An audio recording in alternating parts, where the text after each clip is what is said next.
Oi, gente, está começando mais um episódio do Agora Pode especial Entreter e o nosso convidado de hoje é o músico matogrossense Henrique Maluf. Henrique, muito obrigada pela presença. Muito obrigado, eu agradeço, Gabriel, de estar aqui, de bater esse papo sobre arte, sobre vida, sobre música. Muito legal, né? E Henrique, você é de Cáceres, né? Como surgiu a sua paixão pela música? É uma pergunta que me exige muito tempo, ela é muito longa, né? Sim. Eu era uma criança muito levada na escola, na primeira série, por exemplo, assim, e eu estudava num colégio muito rígido, que não tinha intervalo. Durante o recreio, as crianças mais bagunceiras, como eu, elas eram levadas para a sala dos professores para ficarem lá meio que sem recreio, como uma punição. Castigo. Né? Um castigo. E o que acontecia? Eu cantava durante esses intervalos, assim. Então, até nos dias que eu não bagunçava, a professora me levava para a sala dos professores no intervalo e era uma farra. Depois de mais velho um pouco, eu fui entender, né? Uhum. Tinha o bolo, um cafezinho, eu sempre gostei de samba, desde que eu sou muito criança, cresci ouvindo bossa nova, samba. E eu cantava sambas enredos, da Mangueira, da Beija-Flor, cantava samba e ficava ali cantando na escola. E aí foi numa dessa aí, lá nessa escola, na primeira série, que me chamaram para cantar na festa junina da escola lá. Não lembro se era Asa Branca, uma música assim, e cantei, né? Depois, aí tem um hiato de alguns anos, eu tinha uns 7 anos, assim, mas sempre muito, muito envolvido com música. O lar que eu cresci, eu ouvia-se muita música, né? Isso que eu ia perguntar. Então, assim, a sua família eu tenho um teve tio que é influências, músico, né? que me deu o primeiro violão, me ensinou os primeiros acordes, ele vive em Campo Grande, toca música tradicional, aquela música paraguaia, aquela coisa assim. Foi o que deu meu primeiro violão e me incentivou. Mas como ouvinte, eu fui um bom ouvinte desde criança, né? Então, na casa que eu cresci, a gente se ouvia bossa nova, samba, MPB de uma forma geral. E quando eu ia aos finais de semana para casa da minha avó, era esse universo de música caipira, pantaneira, música paraguaia, polca, guarânia, rasqueados, assim. Então, eu cresci ouvindo isso aí. E aí, com 12 anos de idade, mais ou menos, na escola, numa coisinha de teatro, uma coisinha ali e aqui, eu fui convidado a participar de um grupinho de pagode na minha escola lá, e comecei a tocar timba, comecei a cantar, de repente comecei a cantar mais, e aos 14 anos de idade eu comecei a tocar na noite. Né? Nossa, novinho. Muito novo. Minha mãe me acompanhava em todas, assim, sabe? Ficava até altas horas em barzinho lá em Cáceres, né? Uhum. E a gente tocava. Tem um restaurante específico lá que, lá com meus 15, 16 anos, nós tocávamos de segunda a segunda. Isso durou mais de ano, assim. Então foi uma escola muito, muito forte pra mim à noite, né? Ainda é, né? E ali por 16, 17, a gente começou a trabalhar para a Unemat lá em casa, com a banda que a gente tinha, assim, na época, os meus amigos. Começamos a rodar os campos do que tinha no estado. Uhum. Enfim, rodávamos Nova Chavantina, Barra, ia para Juína, onde tinha, a gente estava indo se apresentar em eventos, assim, vivia dentro da van, assim. Então foi uma experiência que eu vivi muito novo, assim, de vivenciar palcos, experiências, assim, musicais, né? E eu até então não sabia que eu era um artista, que eu era um músico, que eu já vivia daquilo, né? Então eu não consegui virar essa chave. Então eu comecei a tocar com 14 anos de idade, até hoje com 37 eu tô nos palcos por aí. E assim, quando você veio pra Cuiabá, porque é capital, pra te ajudar na música? O meu sonho de infância era ser juiz, advogado, ser jurista, né? E lá pelos 17 anos, 18, eu comecei a imaginar que eu não gostaria de usar terno. E foi quando eu falei, acho que eu preciso mudar essa chave. Hoje eu toco em muitos casamentos usando terno, né? Mas enfim. Eu vim pra cá pra estudar, né? Eu passei para administração, comecei a fazer administração e cursinho para passar para o direito. Aí na hora de fazer a matrícula pro direito, na FMT, eu fiz para história. Aí passei, eu falei, vou aproveitar, porque história tem muita disciplina em comum. Aí fiz 1 ano de história e na hora de fazer o vestibular pro direito, na matrícula, não sei porque eu errei, em vez de colocar direito, eu coloquei música. Nossa. Aí eu passei pra música, fiz 1 ano de história e música, fiz faculdade de música. Fiquei muito tempo, viajei pra Europa pra tocar, fiquei muito tempo na faculdade. perdi muitos semestres, né? Mas depois da faculdade, agora eu acabei de me formar mestre em História. Voltei para História, falando sobre música, sobre compositores caceirenses, sobre Rasqueado, enfim. Tudo acabou ajudando, né? Estando junto ali, fora de mão dada, né? Sim. Acho que quando a gente reflete o nosso meio artístico, quando a gente reflete através da pesquisa, da academia, com a bagagem artística que eu construí durante minha vida toda até hoje, é uma união bem legal. Então eu tenho os argumentos artísticos e consegui captar na universidade, no mestrado, os argumentos mais teóricos, técnicos, em outra área de conhecimento, que é a história, né? Não na música, mas porque eu quero falar para um público maior sobre a música, né? Sobre o Pantanal, sobre o Rasqueado, sobre compositores, enfim, que é o meu objeto de trabalho, assim.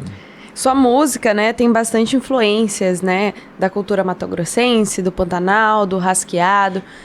Isso aí é algo que veio da sua infância mesmo? E aí ficou, né? Gabriela, porque, como eu te falei, eu ia pra casa da minha avó e a gente tinha esse universo de música pantaneira, de música paraguaia, de polca, de guarânia.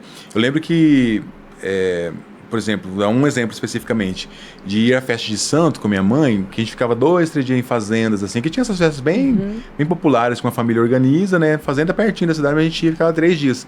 Tinha uma família lá do professor Orivaldo, que era um tecladista, um gaúcho, que eles faziam a festa de São Sebastião. E lá eram 3 dias e, por exemplo, tocava ele um arpista, o Adão da Harpa. Eles ficavam tocando a noite inteira, amanhecia o dia tocando esse universo paraguaio, né? Índia, enfim, esse universo bem... E eu cresci ouvindo isso por um lado, né? Do lado que eu ouvi, que eu cresci ouvindo música popular brasileira, samba, MPB de uma forma geral, eu ouvia também esse universo fronteiriço, que é onde nós estamos localizados, né? Sim. Mato Grosso até então era um estado só e até 1977, e vivia-se ali essa cultura da influência paraguaia e da influência boliviana também, né? Eu sou natural de Caças, fronteira com a Bolívia. Eu cresci vendo esses povos originários misturados ali, né? Os chiquitanos, os bolivianos, sempre nos camelôs, de forma informal, mas desde que eu cresço, eu vi os bolivianos tocando aquelas flautinhas na praça, com seus charangos, instrumentos típicos deles. Então, eu fui tomado por isso, eu não entendia, né? Depois que eu fui crescendo e entendendo que essa influência faz parte de mim. Eu sou um artista musicalmente multifacetado. Tenho inúmeros trabalhos, né? Eu toco muito em casamento, em formatura, com uma banda que chama Cerrado Groove, que a gente faz Bruno Mars, Tim Maia, Michael Jackson, uma banda de black music, soul, pop, Coldplay, Maroon 5, é super dançante e a gente toca muito. Tem uma banda que está um pouco parada hoje, mas a gente toca só músicas latinas, tipo salsa, cúmbia, que chama Malaguenha. Tem uma banda de rock que está mais parada, assim, mas vira e mexe, pinta um festivalzinho, alguma coisa, a gente toca, The Bugres, que é só para tocar rock, assim, que é uma diversão, né? Então eu acabei canalizando essa influência minha de vida no meu trabalho de pesquisa e trabalho autoral, né? A minha pesquisa especificamente é sobre a obra do Guapo, né? Que é um artista caceirense, já está com 73 anos e outros compositores caceirenses, que tem o Emerson Dourado, esse arpista, o Adão Cardoso, que compõe as músicas instrumentais, Rocco Martins, até chegar a mim como o último da nova geração. Ali tem um de 70, um de 60, um de 50, um de 40 e eu com 30 e poucos, né? Então, uma geração de artistas caceirenses que compõem uma música de fronteira, um rasqueado pantaneiro, né? E meu disco, que eu lancei em 2023, chama a primeira coletânea de rasqueados caceirenses. Então, eu reúno obras desses artistas, faço releituras, arranjos de Joelson Conceição. Então, é uma repaginada no que é tradicional, com uma linguagem bem moderna, e trago até chegar nas minhas composições. E rompendo barreiras, a gente faz um feat com o Macaco Bong, por exemplo. Então, isso que eu ia perguntar. Você, inclusive, lançou um clipe, né? Da música Fronteira, né? Da música Fronteira. A gente gravou a música Fronteira no disco com o Macaco Bong, ainda na pandemia, de forma remota. Cada um gravou da sua casa, da forma que podia. E lançamos no disco. E aí, com o passar do tempo, fiz uma proposta, vamos fazer um clipe. Eu acho que essa música é sobre fronteira, na verdade, sobre as desfronteiras, né? Sobre como somos um povo latino-americano, né? E que às vezes nós, brasileiros, olhamos pro litoral, olhamos pro Rio de Janeiro e não enxergamos aqui. Ainda mais nós, mato-grossenses, que vivemos na fronteira, a gente não enxerga que temos uma influência tão grande muito perto, muito né? perto e do lado, né? A gente tem essa influência latino-americana, sul-americana, na verdade, né? Só poderia ser filha do rei Fronteira. A música fala sobre isso, os meninos adoraram, a gente fez um clipe super legal, assim, que tá nas redes sociais, pode no YouTube lá, Henrique Maluf, feat. Macaco Bom e Fronteira. O clipe tá super legal, a direção do Marcos Baia, ficou incrível, com uma mistura de 3D, com 2D, com umas cabeças de macaco. Aí acessa lá, galera. A gente vai colocar aqui, inclusive, bacana. Quando você tá falando, as imagens estão aparecendo. Ficou muito legal. Então, a ideia da pesquisa de vida com a pesquisa acadêmica é essa união, né? De trazer à tona, de trazer para um certo protagonismo esses compositores, essa forma de compor. Também é uma forma de... A palavra certa não é contestar, mas de mostrar que não existe só um rasqueado. Como é que a gente fala que Era isso que eu ia te perguntar. Tem uma diferença? Tem. Realmente são vários rasqueados. Assim, um rasqueado cacerense é diferente do rasqueado cuiabano. É isso, tem vários. Tem um capítulo na minha pesquisa que eu falo assim, rasqueado cuiabano, o fenômeno chamado rasqueado cuiabano. O rasqueado cuiabano, ele é um fenômeno, ele é gigantesco, mas ele é um fenômeno da Baixada Cuiabana. Por exemplo, em Rondonópolis, o pessoal não ouvia rasqueado e lambadão aqui do lado.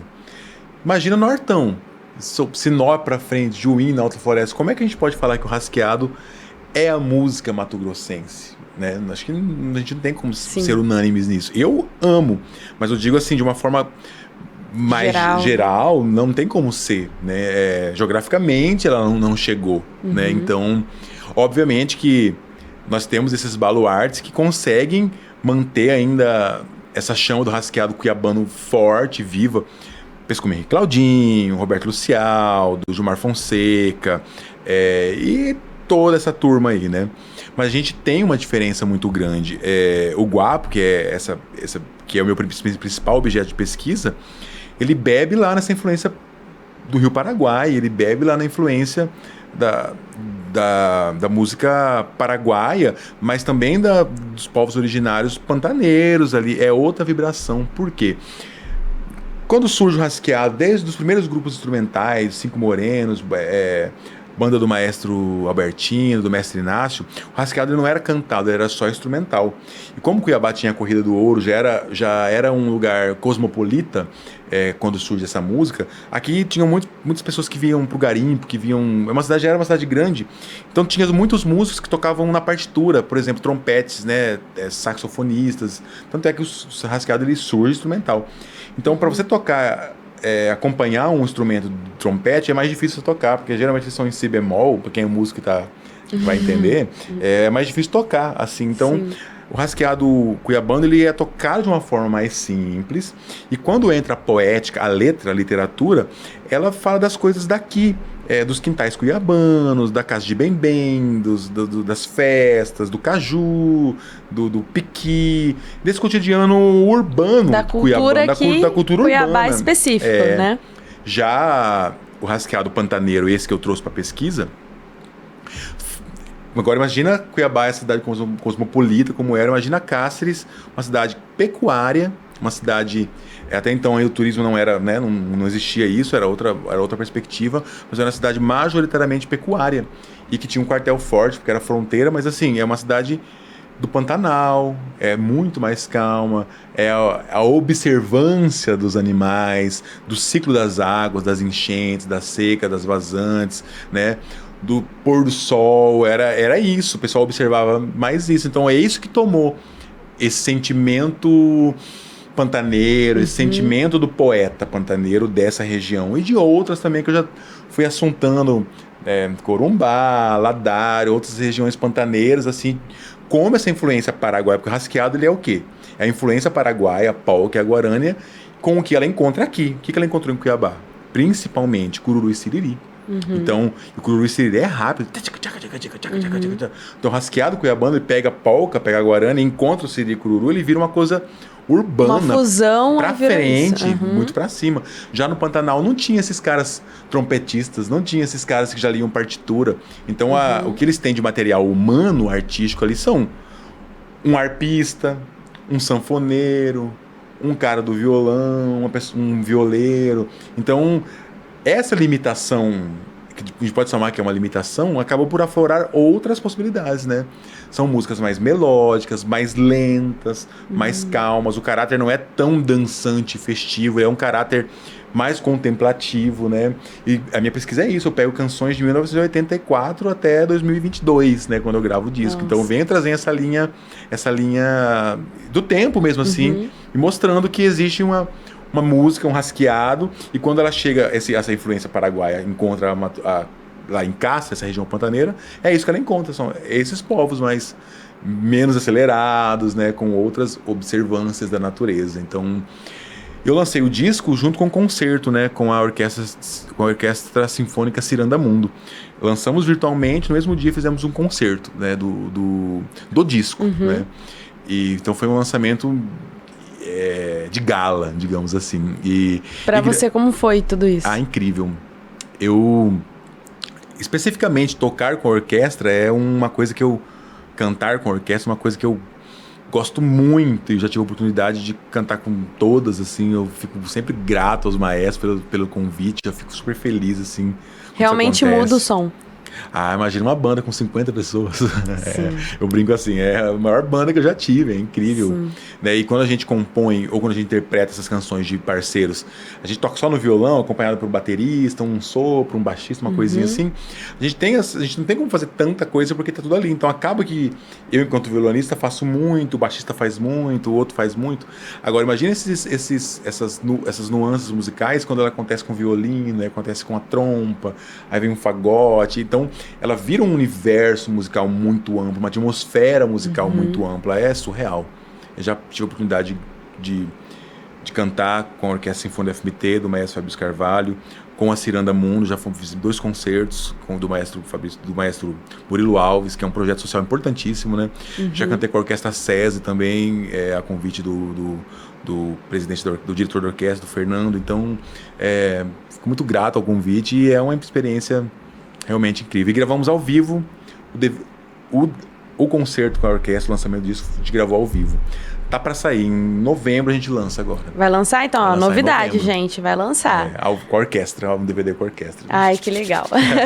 E Henrique, você, né, já foi pra vários estados, né, e até pra fora do país, levando a música matogrossense. Como que foi isso? Para quantos lugares você já foi? E como foi a experiência? E o que o público achou aí?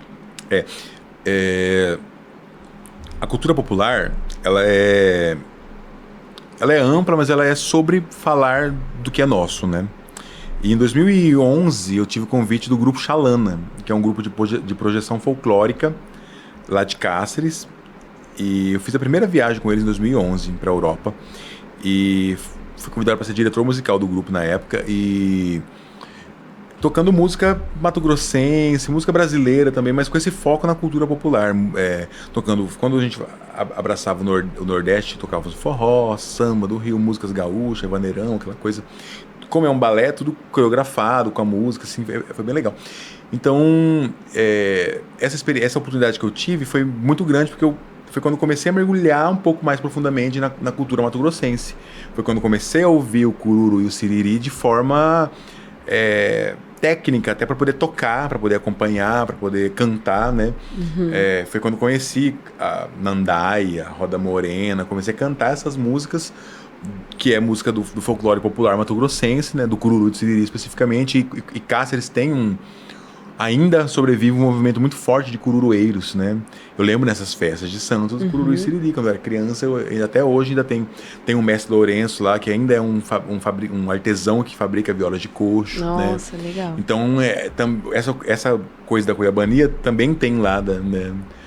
Então foi vivenciar isso para levar para fora do país, né? A gente apresentou na França, Bélgica, Espanha, Portugal, Itália, demos uma rodada boa, foram uma ida, eu fui com eles em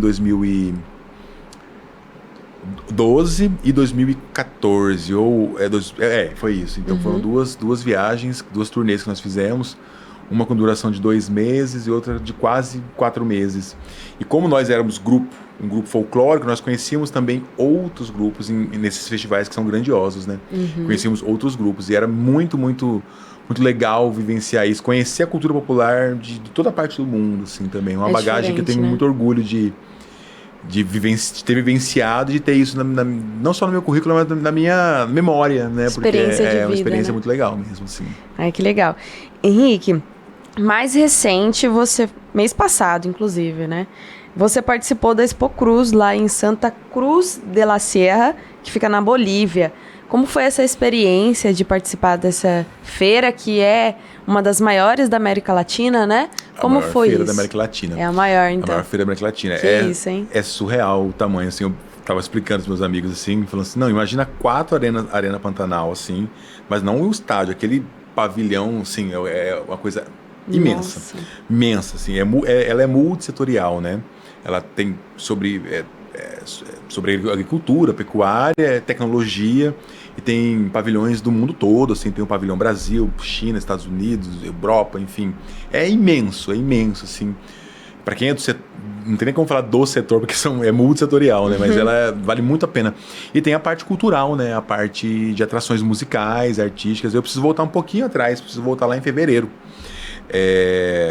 A gente conseguiu, através do governo do estado, um apoio para levar o meu show, o Fronteira Pantaneira. Fronteira Pantaneira é o nome do show que eu dei ao meu disco, né? Que é essa interpretação dessas músicas de compositores cacerenses na qual eu também me insiro. Sim. E fomos a La Paz, fizemos ao vivo, dia 1º de março, nós gravamos ao vivo no Teatro Nuna, em La Paz. Fizemos o show e gravamos ao vivo. Também vamos lançar em breve. Primeiro vamos lançar o DVD com a orquestra, depois esse DVD ao vivo. E na sequência, a gente, né, pela movimentação que a gente estava já fazendo nas redes sociais, a gente recebeu o convite do consulado de Santa Cruz da Sierra para fazer o show lá. Aí nós fizemos o show dia 3 de março. 1º de março em La Paz, na Bolívia, e dia 3 de março em Santa Cruz da Sierra. Fizemos no hotel, super bacana, super bonito, para várias autoridades consulares, assim, tinham cônsuls e cônsuls de várias partes do mundo. Foi muito legal, assim, a receptividade foi muito grande. A gente estava com uma equipe grande, 12 pessoas, 8 músicos, e fizemos um show, assim, que no final eles estavam, assim, alucinados, porque era um show de música brasileira, né? Eu trazia essa parte pantaneira para eles, mas trazia um pouco global da música brasileira. Tocava um samba, tocava um forrozinho, tocava uma música... Um mix de tudo. Um Almir Sater, um sertanejo raiz desses assim, sabe? Que tem tudo a ver com a música que eu faço, com a música pantaneira. Eles adoraram, eles falaram assim, Henrique, você tem que voltar na Expo Cruz, você não tem noção do que é Expo Cruz, o tamanho. Até então, eu já tinha ouvido falar, e um amigo em comum sempre fala, meu sonho é tocar na Expo Cruz, um amigo meu falava, então eu tinha esse imaginário. Aí, como eu fui agora, eu falei, nossa, é realmente incrível. Fizemos um show, desse show misturado um pouco, a gente abriu com um pouco do meu disco, finalizamos com um pouco do meu disco, fomos aplaudidos do início ao fim, um grande público, legal. Assim, e uma estrutura gigante, um palco maravilhoso, fomos bem recebidos, e foi um convite do consulado, né? E pretende voltar para lá? Demais, eu gosto muito da Bolívia, mas muito mesmo, assim, tipo... Já fui umas 6, 7 vezes, né? Fui visitar amigos e fui tocar também. Então, é uma experiência muito legal. Eu gosto muito de lá, assim. Eu falo às pessoas, e quando agora eu levei, por exemplo, a minha banda em La Paz, que era uma banda maior, um grupo maior, eu falo assim, obviamente que não dá para comparações, mas é um tapa na cara de nós brasileiros de valorização da sua cultura. Eles são muito... uma das primeiras pautas, assim, deles, assim, de vida, é valorizar as origens, valorizar aquela coisa indígena deles que é muito forte, valorizar a música deles. Eles são meio anti-enlatados, digamos assim, enlatados culturais, sabe? Sim. Eles não engolem muito, assim, sabe? Existe, obviamente, mas você vê, é esmagadora, a gente vai em barzinhos, assim, você vê eles tocando música deles, assim, o pessoal dançando, se divertindo, nossa. Assim. de todas as classes, assim, todas as classes valorizam, assim, a música deles. É impressionante. Ai, que ótimo, hein? E, Maluf, você também é um dos idealizadores, né, do Instituto Realize. Queria que você falasse um pouquinho sobre esse instituto, o que ele faz. O Instituto Realize, ele é um instituto de iniciativas em cultura, esporte, meio ambiente, turismo e social, né?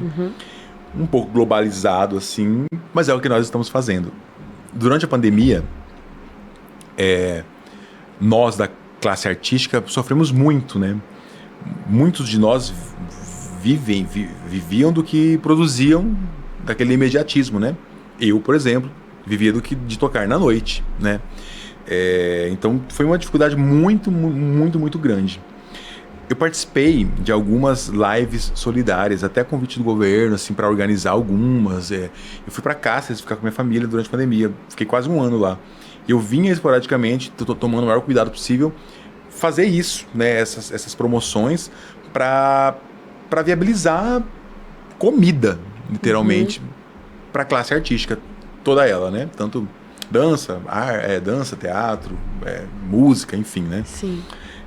Então, isso para mim foi muito importante, ver que o meu poder de movimentação poderia ajudar alguma pessoa, né? Mas, assim, o poder que eu falo, assim, é porque eu sou uma pessoa muito de correria, né? Não que eu tenha algum viés político, não é nada disso. É realmente porque eu sempre faço o melhor que eu posso para que as coisas aconteçam. E nisso, um amigo meu, que também tem esse perfil, né, o Daniel Scaravelli, viu essa movimentação, né? E falou, ele me chama de Tim, por causa do tributo a Tim Maia que eu faço. Fala, Tim, eu vi que você tá fazendo um monte de coisa aí, cara, conseguindo viabilizar daqui. A gente tem umas cestas básicas aqui que nós movimentamos, mas elas estão paradas. Eu falei, não, pera aí, eu já acho o dono. Né? E rapidinho, depois ele falou pra mim assim, cara, eu queria poder fazer isso que você faz de forma mais... não organizada, de forma mais direta, para tentar ampliar esse leque de ajuda. Como eu sou da iniciativa privada e você está muito mais ligado a essas ações digital e tal, o que a gente pode fazer, cara? Eu gostaria de entender com você, aprender com você o que você faz. Aí eu já tinha uma ideia muito grande de ir pro terceiro setor para poder viabilizar. A gente tem mais aparato legal para poder correr atrás de recursos, de onde quer que seja, né? Para viabilizar essas ações, até então sociais ou culturais, ou tudo isso junto. E foi quando a gente sentamos para conversar, falei, cara, vamos para o terceiro setor, cara, vamos para a organização da sociedade civil. Vamos juntar nossa força, chamar pessoas que tenham esse perfil e vamos ver o que a gente consegue. Então, em 2021, idealizamos juntos o Instituto Realize, chamamos essas pessoas que nós acreditamos comungar desses ideais, e foi quando surgiu o Instituto. Nós ficamos 1 ano e meio estudando, né, com alguns mentores, né, principalmente o Marcos Levi, que é uma pessoa também do terceiro setor, um músico do terceiro setor que ficou nos orientando, né, a gente teve consultas com contadores, com produtores, e fomos nos capacitando, né, e agora o Instituto vai fazer 2 anos de aberto, agora na virada do ano. Então, nesse meio tempo, a gente conseguiu se estruturar, né, muito mais de recursos humanos, né, com nossos colaboradores e nós, idealizadores, e conseguimos executar alguns projetos, né, enquanto apoios institucionais, idealizadores e produtores desses projetos. São projetos, por exemplo, que chama Realização Cuiabá, que é um projeto onde a gente atende crianças da periferia, com aulas de balé, violão, karatê, capoeira, né? Quando a gente entrou num projeto que já existia, a gente conseguiu ampliar isso de 50 crianças, mais ou menos. Hoje nós estamos com mais ou menos 1.500 em 8 polos da cidade. Caraca, bastante, hein? A gente é a nossa menina do que brilha os olhos, assim, né? Sim. Quando você vê assim... Pra você ver que precisa, né? Demais. Isso me deixa, assim, até balançado.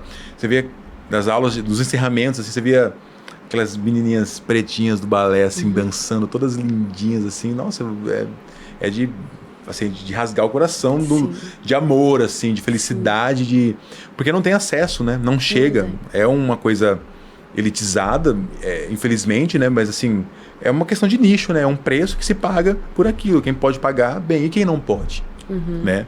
As mães todas chorando, os pais todos orgulhosos, assim, em periferias, em profundidades de Cuiabá, assim, né? Então a gente fica muito feliz por isso, né? E aí foi desencadeando outros. E aí, como essa é a área cultural e do Daniel também, a gente começou a tentar fazer coisas nesse sentido, né? O Daniel já fazia um projeto que era o Viva a Cena, que era de forma privada. A gente conseguiu captar um recurso, que é gravação de coletânea de bandas de rock, né? A gente viabiliza que eles gravem em estúdio. Tivemos uma segunda edição, que foi com bandas Cuiabá, a terceira com bandas do estado inteiro. Consegui fazer também, através do Instituto, essa minha turnê para Bolívia, o clipe também. Então a gente conseguiu ir viabilizando essas ações, né? E uma das coisas que a gente fez ano passado foi o Festival Realize, Cultura Urbana Integrada. Fizemos no Verdinho, que era em comemoração aos 50 anos de hip hop. Conseguimos trazer o KLJ, que é o DJ do Racionais, e o Fábio Braza, que é um rapper da nova geração. E foi muito legal, tivemos uma adesão muito grande, assim, do movimento hip hop. Quando o evento acabou, foi unânime deles conosco, assim, porque não tem como eu ser uma voz do hip hop, né, e longe disso. Mas a gente pode, através do Instituto, tentar ampliar o que eles já fazem, que é altamente importante e altamente de luta, né? Então, sim, a gente conseguir viabilizar um palco de qualidade, por exemplo, né? Assim, um som de qualidade, um camarim onde eles são bem recebidos, onde eles são... O camarim, no final, virou uma festa, tava todo mundo ali, sabe? E as atrações nacionais não, em nenhum momento se opuseram que eles tiveram, recebeu todo mundo, assim, virou uma celebração. Todo mundo saiu dele, assim, feliz. Então, ano passado foi muito legal. A gente teve campeonato de basquete, 3x3, de grafite, de grafite não, campeonato não, tivemos intervenções de grafite, batalha de rima, batalha de break, dando premiação legal. Então, teve um engajamento orgânico muito bom nisso, né? E agora, em novembro, a gente faz a segunda edição. Já lançamos nas nossas redes sociais, o povo já está começando a falar nisso, @Instituto Realize, segue lá. Que legal, gente. Curte novidade. A gente lá, porque a gente está de forma orgânica, cada vez crescendo mais. Hoje estamos com 1.400 e poucos seguidores, assim, tudo através das ações que a gente tem feito, né? Que legal. E uma delas que a gente está trazendo agora com novidade, que eu vou deixar você falar. Então, gente, olha, novidade, quem vai falar sobre aí ele finaliza e explica pra gente. Sábado agora, dia 19 de outubro, tem Festival de Reggae na Orla do Porto, aqui em Cuiabá, e a entrada é gratuita. Maluf, conta um pouco mais. Obrigado. Festival Reggae o Pantanal, primeira edição. Pantanal, você percebeu que me invade, né? Assim, né? Não só por ser pantaneiro geograficamente, mas é a minha luta, né? O reggae é um movimento, não é uma música, o reggae é um movimento que é globalizado e que é muito forte, né? E Cuiabá teve uma cena reggae muito forte, 15 anos atrás, 20 anos atrás, 15 anos atrás, 10 anos atrás. Nós tivemos bandas que são emblemáticas, assim, em Cuiabá. Como, por exemplo, Caia Maré, La Rica, Camauê, de Rolex, Raizeira, entre tantas outras, assim, né? Bandas, né?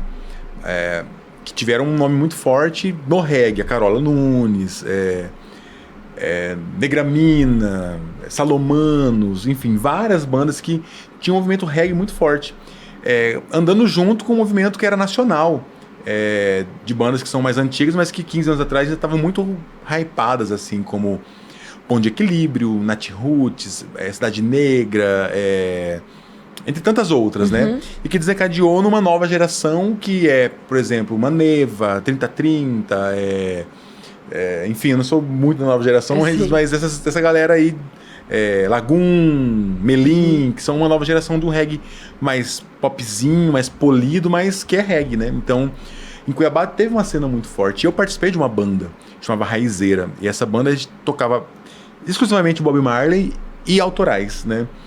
E era uma banda majoritariamente de acadêmicos de música da UFMT, né? Então, era uma banda que era muito legal e a gente já tinha um público muito consolidado aqui quando a gente tocava, mas por ocasião do destino acabou. Mas enfim, só tô te dando um feedback, Sim, né, não, sobre essa cena do reggae, Sim. né? E aí agora, idealizando os projetos de 2024, lá no comecinho do ano, a gente ficou assim, cara, e o reggae? Falou, nossa, o reggae, né? Vamos fazer alguma coisa? A gente falou, vamos tentar. E aí a gente foi matutando e conseguimos realizar o Festival Reggae Pantanal. Regar o Pantanal, literalmente. A causa ambiental vem forte nesse festival com a gente. Nós estabelecemos uma parceria com o Instituto Centro de Vida, o ICV, que é um dos pioneiros em ações de redução de dano ambiental, reflorestamento, queimadas. É uma referência mundial, né, o ICV, que nos recebeu de portas abertas para esse convite, para que nós estabeleçamos uma parceria, né, estabelecemos uma parceria para o festival, onde eles terão uma tenda com doações de mudas de plantas do Cerrado, de plantas do Pantanal, além de plantas frutíferas, né? E nessa tenda também eles estarão fazendo ações de conscientização, de informação sobre focos de queimada, sobre um programa que eles estão fazendo agora, que desculpa, esqueci o nome, mas é sobre queimadas em terras indígenas. Então a gente está com a pauta ambiental, que é a grande pauta Nossa, que ótimo, né? Porque o festival veio assim, direto. Nesse momento que a gente está vivendo de fumaça, né? Sim. Há alguns anos, né? Então, cada vez que passa, parece que tá pior. Na pandemia, eu estava em Cáceres e vi queimar a Ilha do Malheiros, que chama, que é aquela... Bem em frente à praça, tem uma ilha, eu vi queimar assim com os meus olhos e foi assim...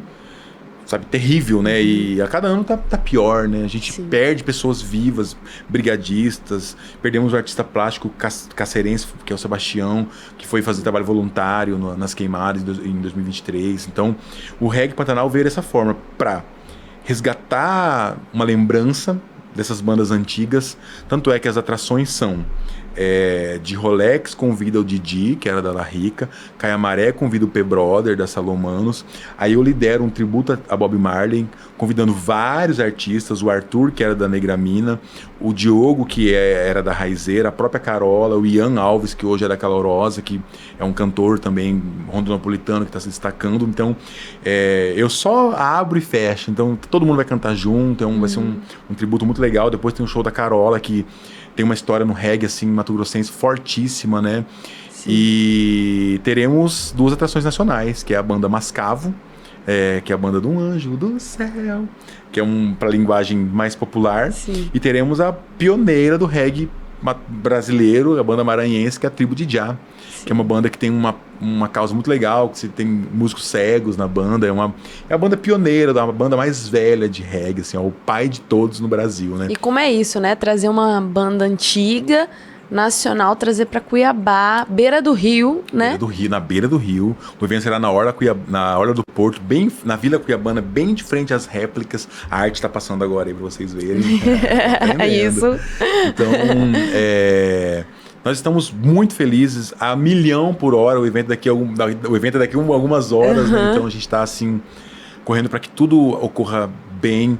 Teremos uma praça de alimentação bacaninha, com várias opções de preços, de comida vegana, de toda forma, para atender um público da melhor forma possível, com segurança, né? Atender todo mundo da melhor forma. Entrada gratuita, a gente está com uma estimativa boa de público, porque está muito movimentado, o pessoal está comentando, então a gente está... Com certeza vai vir gente de outros estados, de outras cidades aqui do estado. A gente está muito feliz de poder trazer essa discussão ambiental, né? Porque não é só sobre o nosso estatuto, não é sobre o que o Instituto realiza e pensa, é sobre necessidade, né? É sobre urgência, né? Mato Grosso daqui a um tempo estará inabitável se dessa forma continuar. Então, esse mínimo que a gente pode fazer, ele pode se tornar mega, pode se tornar um máximo, né? Então, a gente está fazendo assim com muita gana mesmo, assim.